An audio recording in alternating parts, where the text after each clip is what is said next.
Okay, welcome back, everybody. Today we're going to talk about what makes an executive successful. What separates truly exceptional executives from those who struggle under the weight of leadership? Is it intelligence, experience, technical expertise, or is success built on something deeper? Today, we're joined by an expert who has spent her career helping leaders answer these very questions. Joining us is Marilyn Fettner, CEO and president of Fettner Executive and Professional Career Coaching. Marilyn specializes in coaching C suite leaders, executives, entrepreneurs, rising leaders, professionals in transition, and neurodivergent professionals seeking to maximize their executive functioning and leadership potential. With certifications spanning career counseling, leadership effectiveness, executive coaching, and clinical counseling, Marilyn brings a unique blend of business strategy and human psychology to her work. As a trusted advisor to executives, she helps leaders navigate career transitions, overcome leadership challenges, build stronger teams, and become more effective, purposeful, and resilient. So, today we'll explore what decades of research and Marilyn's extensive experience coaching executives tell us about the traits that define successful leaders in the 21st century. We may uncover some expected qualities like strategic thinking and resilience, but also some surprising ones, including why humor, personal balance, and positive energy may be critical ingredients for executive success.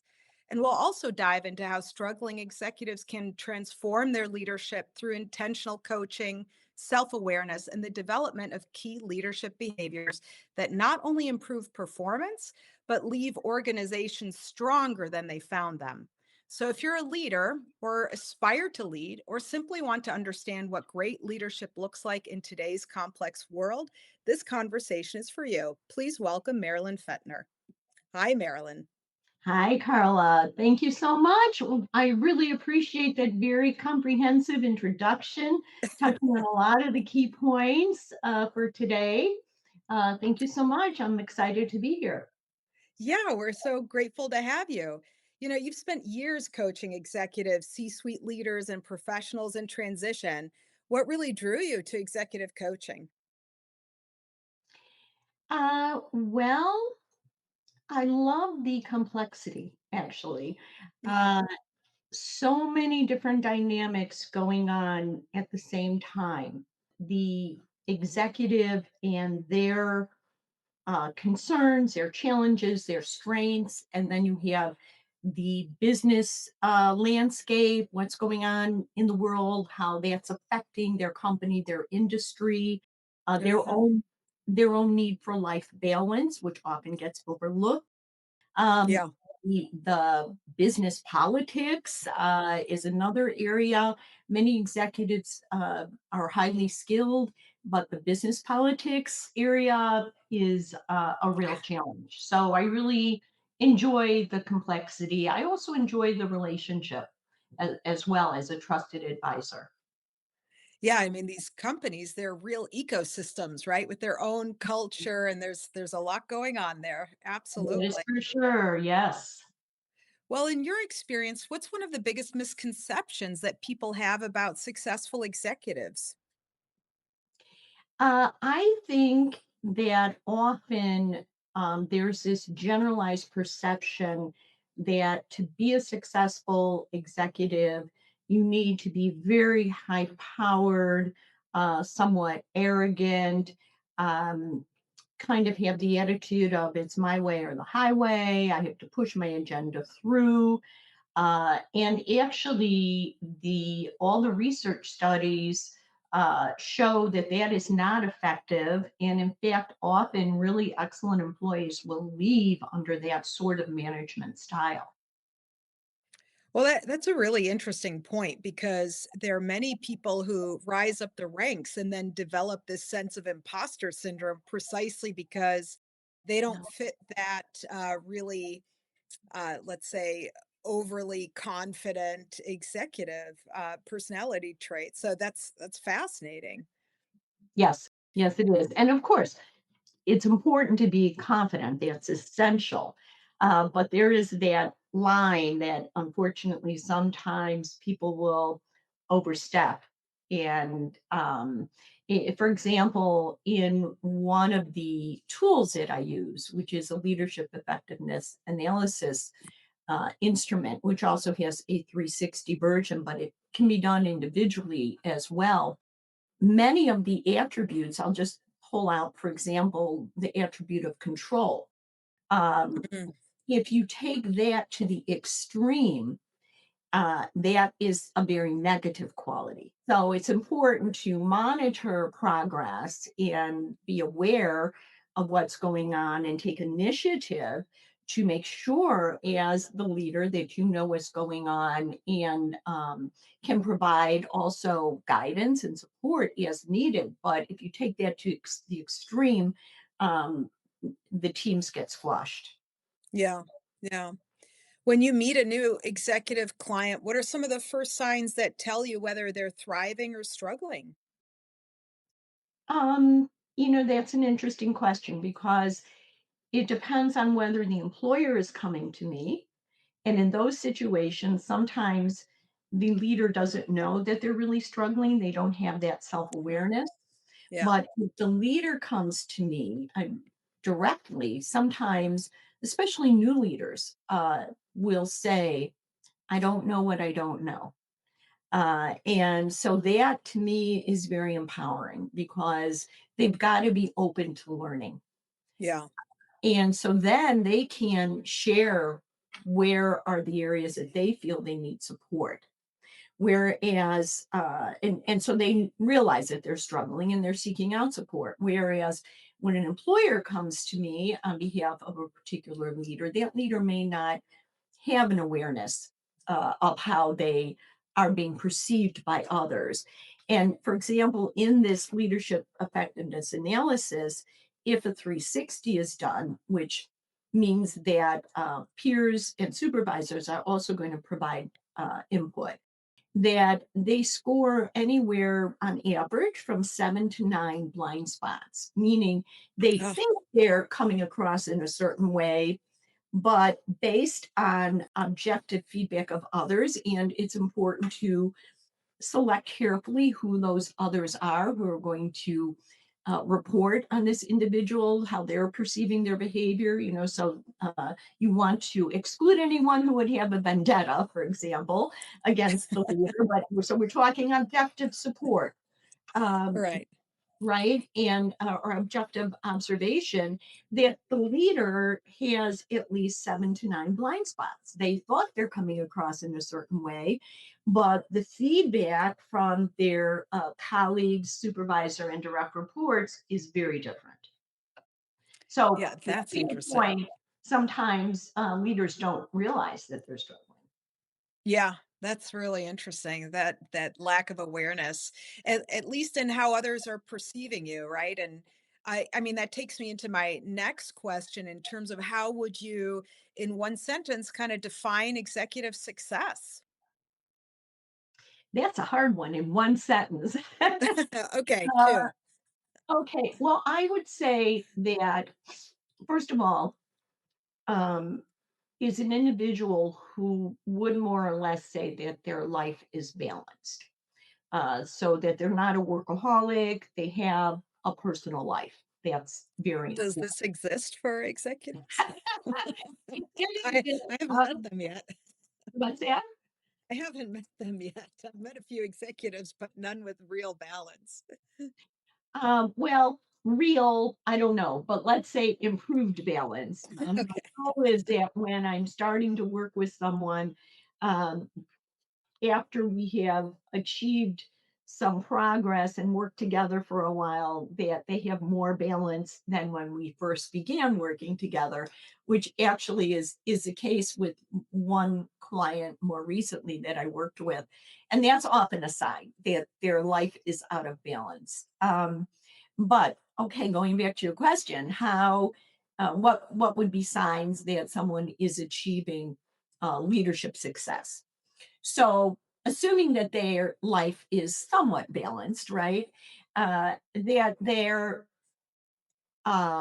productivity whether it's measured by their own initiatives or the initiatives of their teams, is meeting the goals and in alignment with the employer's values and mission and goals so that there's alignment there. And the output is what has been desired and has been set as a goal.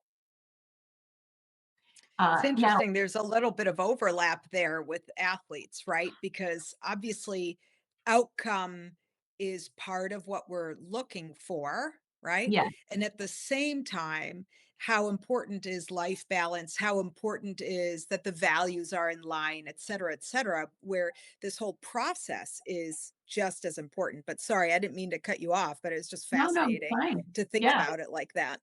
yes, yes. And sometimes I will talk to business owners or department heads, and they'll talk about a team that gets the work done, but Yeah. there's tremendous conflict among them. Mm, And so then we're looking at the value of having a collaborative and supportive workplace. So although the work is getting done, the environment is mm. dysfunctional. Yeah. And I think you see that probably quite a lot in family businesses. Those dynamics, they're tough to change. You know, in McKinsey's research, there are 6 key leadership traits that are identified. And before we dive into them individually, what stands out most about this research?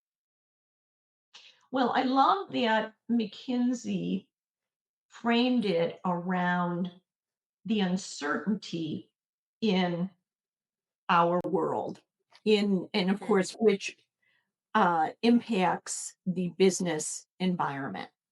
And whether we're talking about, and I don't intend to be political here, but if we're talking about tariffs, thinking about how that impacts businesses, the cost of fuel, gasoline, war, all the uncertainty that exists, and AI.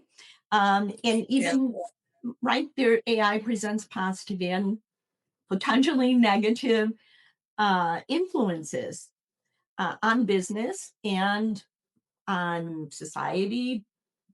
But I love that they framed it within the environment that we're in, where how do leaders make business decisions when there is such uncertainty, and how they need to be agile, and they wow, need yeah. to, and they have to be calm. That was actually a word that they used in their study, and depersonalize their decisions as well so that they can remain objective.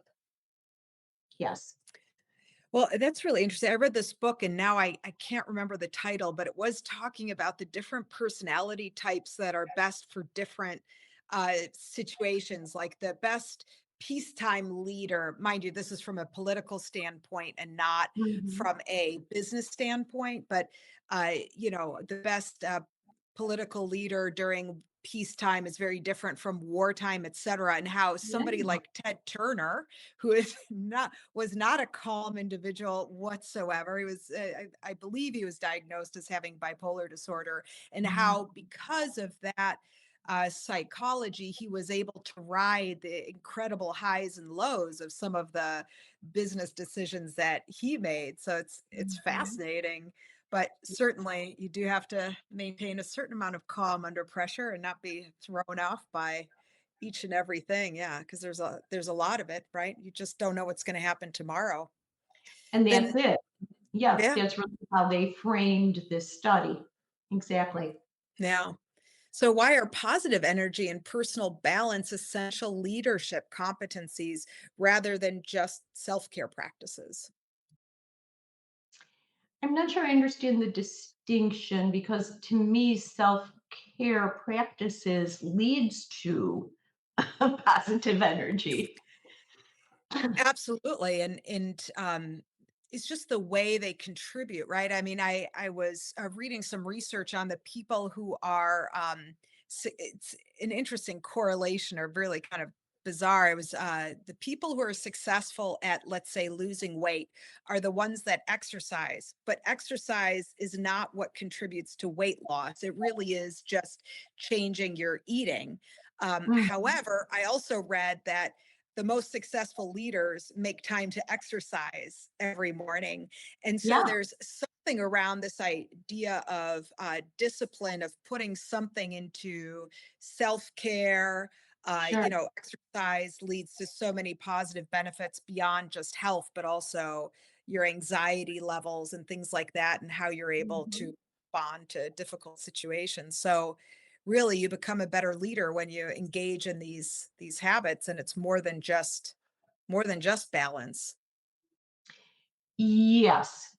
Um, so I wonder if these habits can lead to having a better sense of balance. And maybe if we move away from the concept of balance, because sometimes it just feels so unattainable, Yeah, uh, right? Excuse me. And we look at a sense of well being. So what what gives one person a sense of well-being might be different than for another person what makes them have a sense of well-being.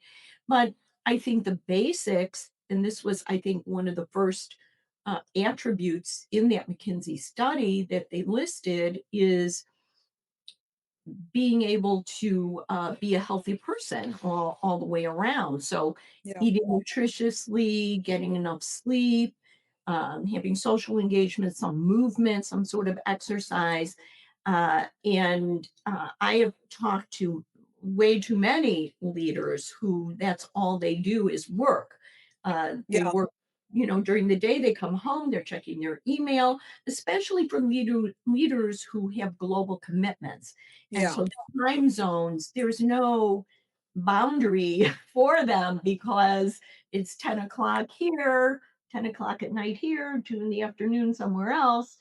right. Uh, so it is very hard to draw the lines. You mentioned discipline, have the discipline that is needed in order to, I'll just refer to that you have the sense of well being. Yeah. Well, I know you've seen leaders who sacrifice sleep, exercise, and relationships in pursuit of success. Yes. What and it's difficult because we can talk about some CEOs of large companies that have a global presence, and maybe they have to travel less than they used to have to travel, but they Yes. still likely have to travel quite a bit. What Mhm. ultimately happens to them when they don't have the time for some of these other very important aspects of life? Generally, they burn out. They reach a Yeah, point where, in fact, I have worked with a number of clients who contact me after they've spent a few weeks on FMLA. They've had to take basically a mental health break.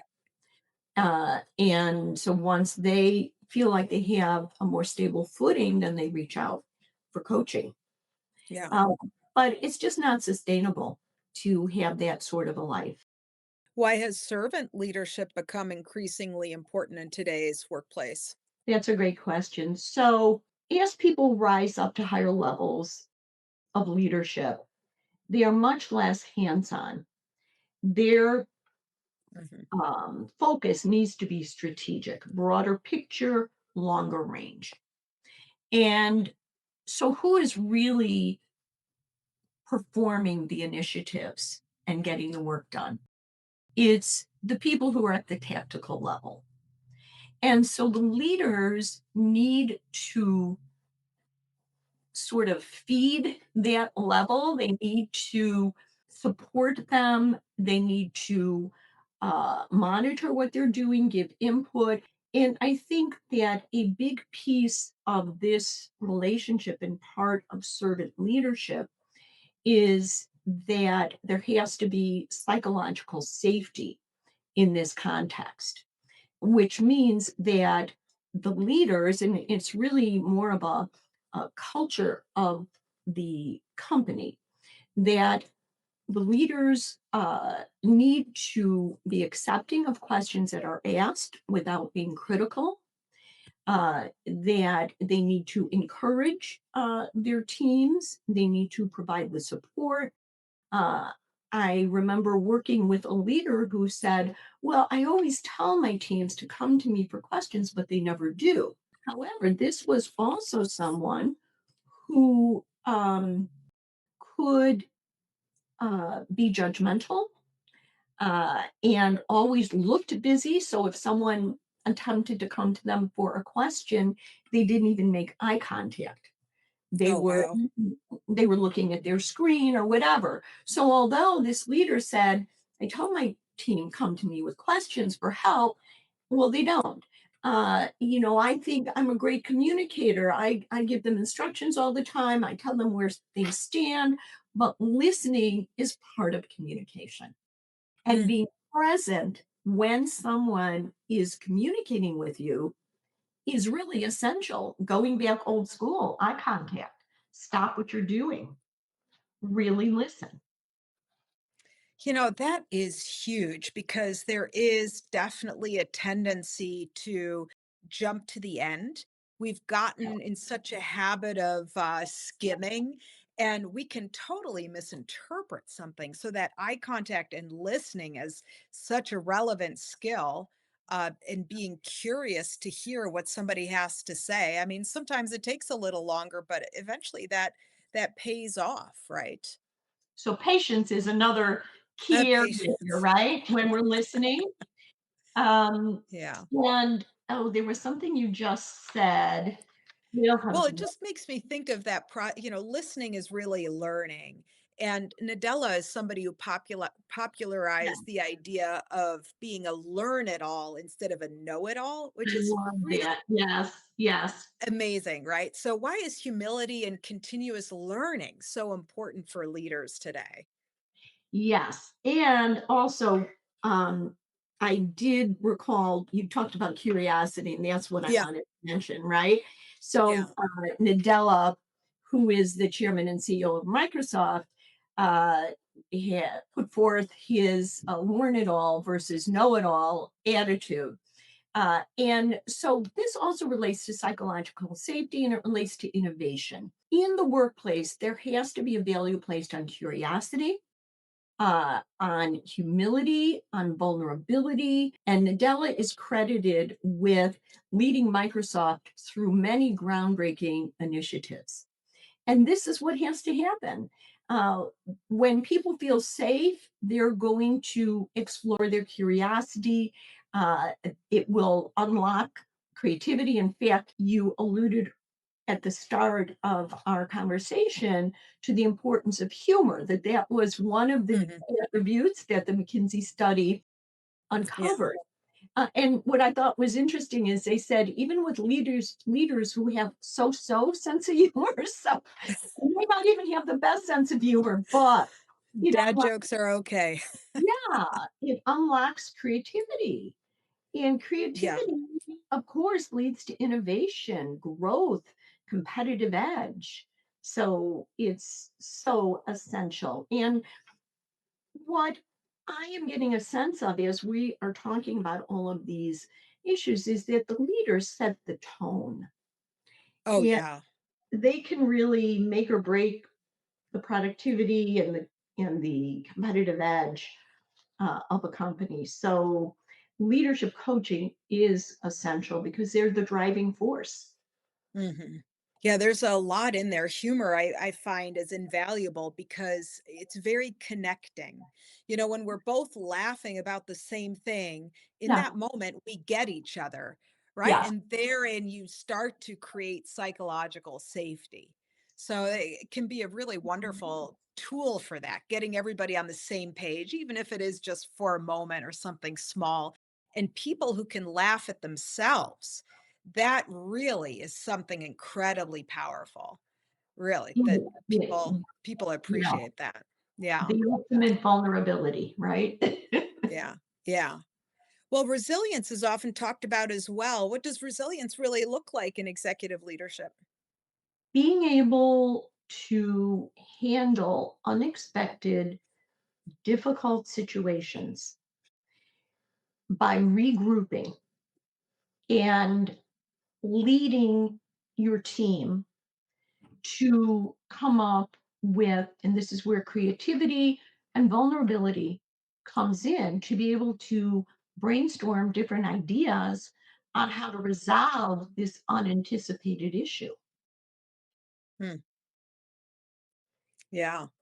That's it makes me think about how, leaders need to respond thoughtfully instead of just reacting emotionally. Do you have Yes, thoughts on how a leader could train themselves to do that if they do have any issues with emotional regulation? that's a great question. Yes. Um, so, first of all, I'm going to go back to sort of where we started with leaders being healthy, getting enough sleep, they're Mhm. eating healthy, they have some movement in their day, exercise, they have some social engagement, and they're not all about work. So they have a buffer and they have mental, physical, and emotional health. This gives them the ability to be more resilient in the face of unexpected problems. There also needs to be self awareness of Oh, yeah. how, right, how others are perceiving them, and they need to have a mindset of having a team, that they need to get input, ask questions, genuinely listen. So they first have to be in a good place themselves. They secondly need to have strong, you mentioned connectivity with their teams and their colleagues, and to depersonalize situations that occur and decisions that they need to make. So it's not about them being right, it's Mm. about what is the best approach for this problem. Does that make sense? Yeah, absolutely, and being open to others having a good idea or, friendly amendments to the leader's idea, et cetera, because it is most successful when everybody is working towards the same goals, right? Kind of like a family. If everybody's doing their own thing, you don't really move the family forward. So it Exactly. And then, takes everybody's contribution. Mhm. absolutely. So the leader sees it's not just them making this decision, and it doesn't have to be their decision, although sometimes it is just them. They have the final call. But to gather input is very important. And if they are someone who has a short fuse, they need to look at why is it happening and what are strategies they can use.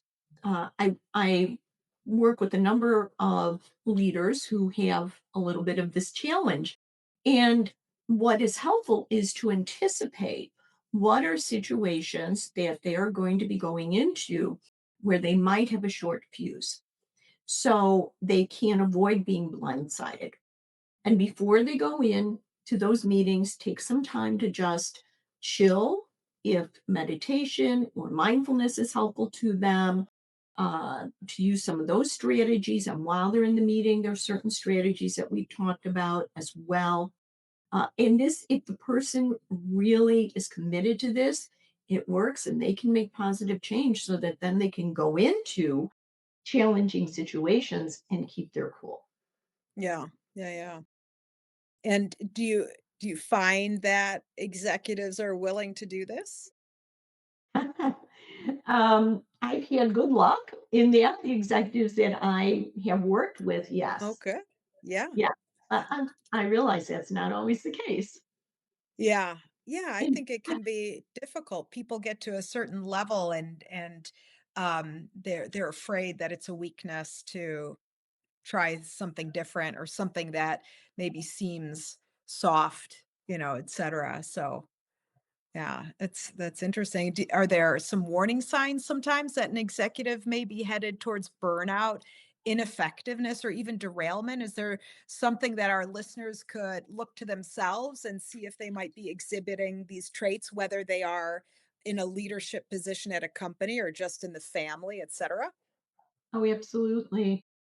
Well, first of all, there needs to be a desire or motivation to be self observant. And secondly, to be honest with themselves. Sometimes, though, the sign is how others are responding to you. And if you're Mm. noticing that, oh, gee, so and so's arguing with me all the time, and so is this one, and it happens in work, and it happens in my personal life, take a step back. Teenagers don't count as the Oh, measure no, here. sorry about this. Yes, yes. The strategy for that is to have faith that when they get into their 20s, that will dissipate. So that can be a sign. How are others interacting with you? Are they avoiding you? That could be a sign.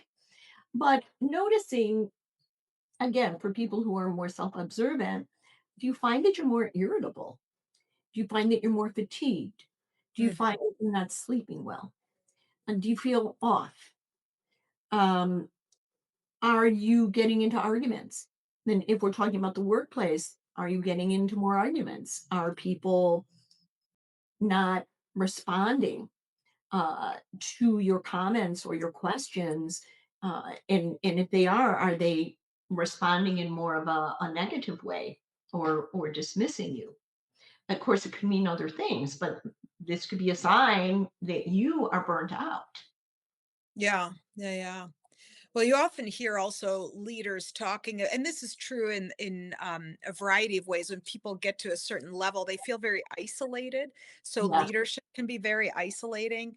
And executives, I'm sure you've heard them tell you that they feel like there's no one they can really trust or talk to about some of these things. They're afraid that if they, maybe their spouses are tired of hearing about it, Yeah. and they don't want to say it to their friends because they're worried their friends will then perceive them differently. Why is having a confidential sounding board so valuable? Well, for all the reasons that you said, and we need someone to listen. I think that is one of the most valuable ways that we can interact with another person and listen non judgmentally. When people try to talk to friends and family about work issues, they get unsolicited advice. Uh, Yes. right?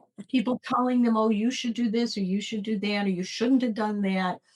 And often, not only does it not help that individual at all, but it's not relevant or appropriate what this unsolicited advice is that they're giving them. They need someone they can talk to who they can trust. So, in many industries, it's kind of like a small family. People know each other.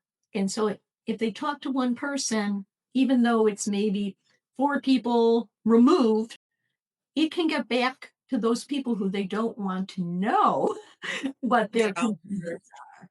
So, as a confidential, trusted advisor, and often the most important role I have is that of listener, Yeah. because people can get so penned up in between sessions.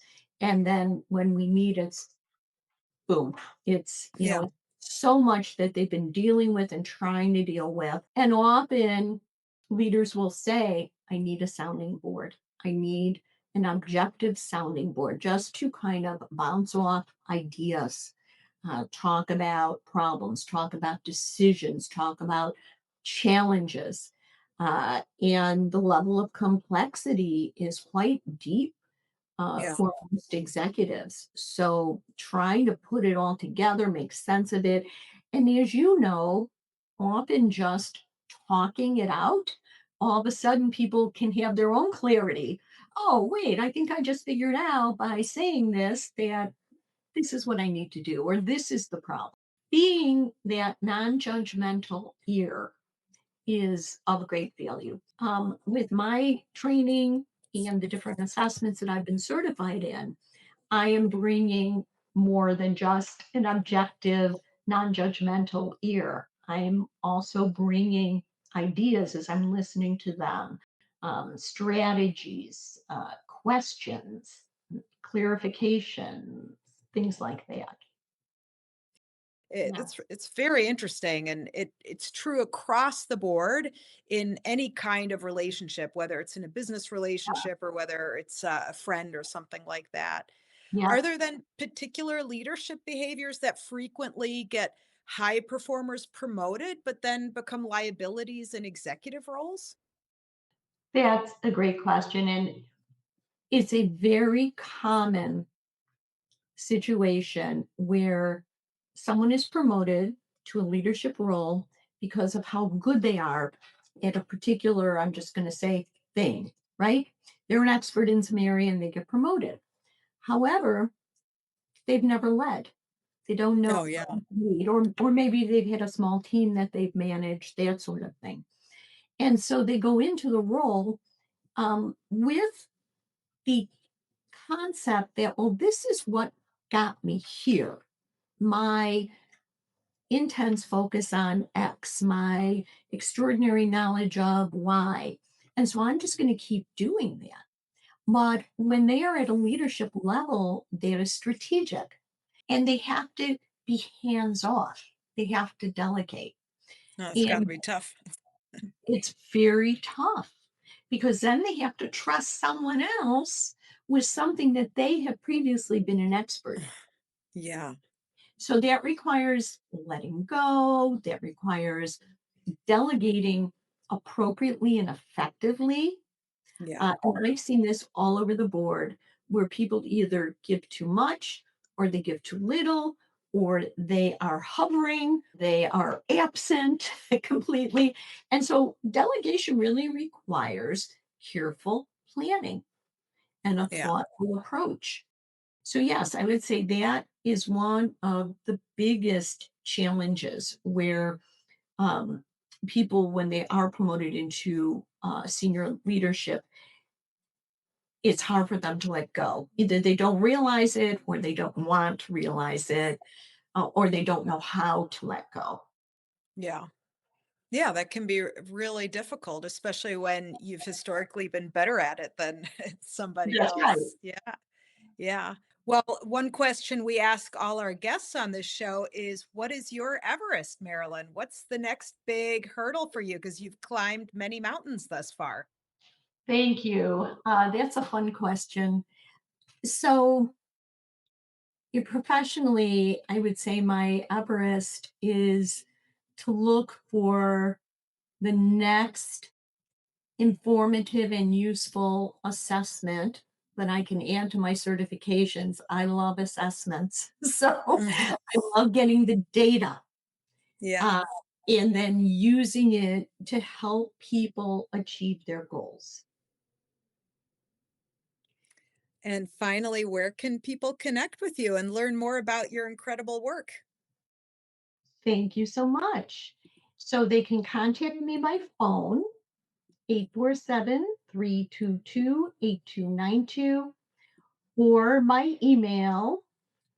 It's kind of a long email, but it uses both of my names. So it's Marilyn at fettnercareerconsulting.com. I'm on LinkedIn as well. My website is Fettner, there it is, careerconsulting.com. And I coach across the country and depending on the time zone around the world as well. Yes. Very good.